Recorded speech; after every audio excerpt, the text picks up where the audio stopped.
This is the Agentic Executive. Today's briefing focuses on a key insight you can use to increase clarity, leverage, and decision-making power. I once watched a triage bot pause for 2 seconds while a frustrated customer closed the window. They never came back. 2 weeks later, the same bot fired an instant, wrong recommendation, and we lost a refund. Which mistake cost more? Ouch, that image sticks. Right away, what's the single action listeners should walk away with? Run a 7-day latency audit on one critical agentic flow. Collect 3 metrics, estimate value per millisecond, and set explicit time budgets that include accuracy and safety gates.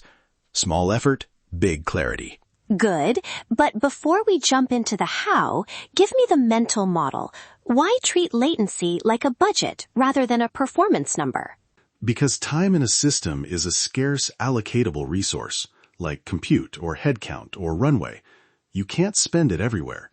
If you buy speed in one place, you usually pay in accuracy, reliability, or dollars in another place. Wait, scarce in what sense? In the sense that every millisecond you demand frequently requires more compute, more parallel calls, or more human review at the margins.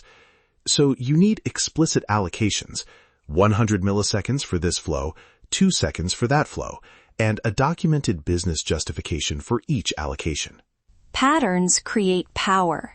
Giving teams constraints forces better design. Exactly.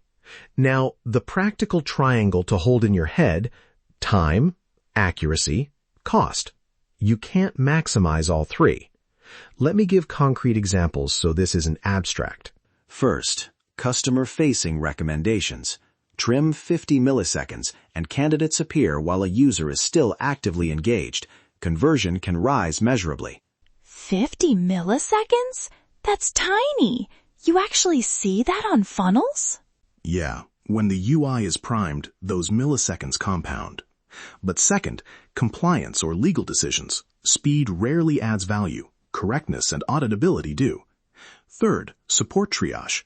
Moderate speed with progressive results often beats instant but wrong answers because escalations are expensive.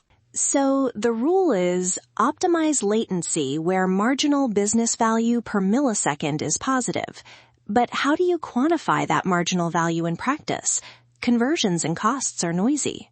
Start with 3 practical metrics. 1. Latency percentiles. Measure P50, P95, P99 for each flow. 2. A value per millisecond proxy. Estimate conversion lift or cost per resolution change per 100 milliseconds. 3. A downstream outcome signal. Escalation rate, error rate, or CSAT. Combine them and you'll get directional clarity fast. Short interjection. Don't try to be perfect on day one. Exactly. Conservative estimates are acceptable.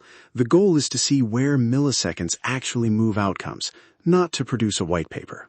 Okay, sampling plans. Teams often misread noisy signals and lock in bad budgets. What's a robust, pragmatic approach? Good. Now, engineers love levers. Which ones actually let you reallocate latency without collapsing downstream systems? 5 that matter: parallelization, progressive disclosure, caching, async escalation, and human-in-the-loop fallbacks. Each trades different resources, compute, complexity, or human time, but they let you move milliseconds around instead of just chasing raw speed. Parallelization is great until the bill arrives. I'm not sure leadership will tolerate doubling infrastructure costs without a clear ROI. What's your rule of thumb for when to parallelize? Fair point. Rule of thumb: parallelize only when the projected incremental margin attributable to faster responses exceeds your incremental infrastructure cost by a clear multiple. I use 3x within a 90-day window as a practical threshold. If you can't show that payback, find other levers like progressive disclosure or caching first. That answers the economic concern directly. Nice. Let's make this concrete with the support triage agent. Measure current P50, P95, P99, and escalation rate. If P95 is 2 seconds and escalations are 8%, test a partial answer path at 300 milliseconds. If escalations drop to 5% with similar accuracy, shift budget toward progressive disclosure and cache classification outputs. If accuracy degrades, route edge cases to humans while keeping fast paths automated. No, tell me more about edge cases. How do you flag them without slowing the whole flow? Score uncertainty in the model. Anything above a threshold gets a human-in-the-loop route. Everything below gets fast, automated answers with progressive fill-in. That keeps the common path fast and reserves human time for where it actually changes outcomes. 2 quick leadership notes for the audit. Assign clear ownership for measurement and require 1-sentence business hypotheses per flow. If the team can't state the hypothesis in one line, pause the test. Agreed. And safety is mandatory. Every treatment band must have accuracy and safety gates. If an error threshold is breached, roll back immediately. The audit is controlled experimentation, not wild optimization. Quick friction note before we close. Some groups will read this as find tiny wins. I want the audit to trigger product-level changes when needed. How do we avoid tiny scope thinking? If your audit only delivers micro-optimizations, you asked the wrong questions. The metric is decision value per dollar invested. If speeding things up doesn't move that needle, escalate to product strategy, redesign flows, change responsibility between automation and humans, or rethink incentives. The audit should diagnose, not justify tinkering. Right. Final practical checklist so listeners can act. Pick one critical flow. Define P50, P95, P99. Pick a value per millisecond proxy and an outcome signal. Stratify traffic for 7 days with 5 to 10% control and enforce safety gates. To recap in one line, treat latency as a budget you allocate to flows based on business value, not a binary performance goal.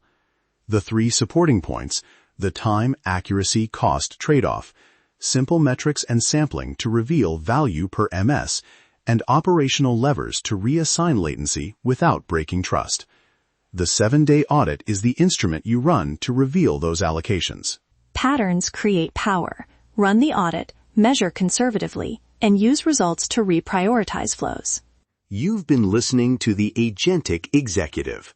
Apply what you learned today and make your next move count. Pick one agentic flow to audit this week and document the 3 metrics we discussed.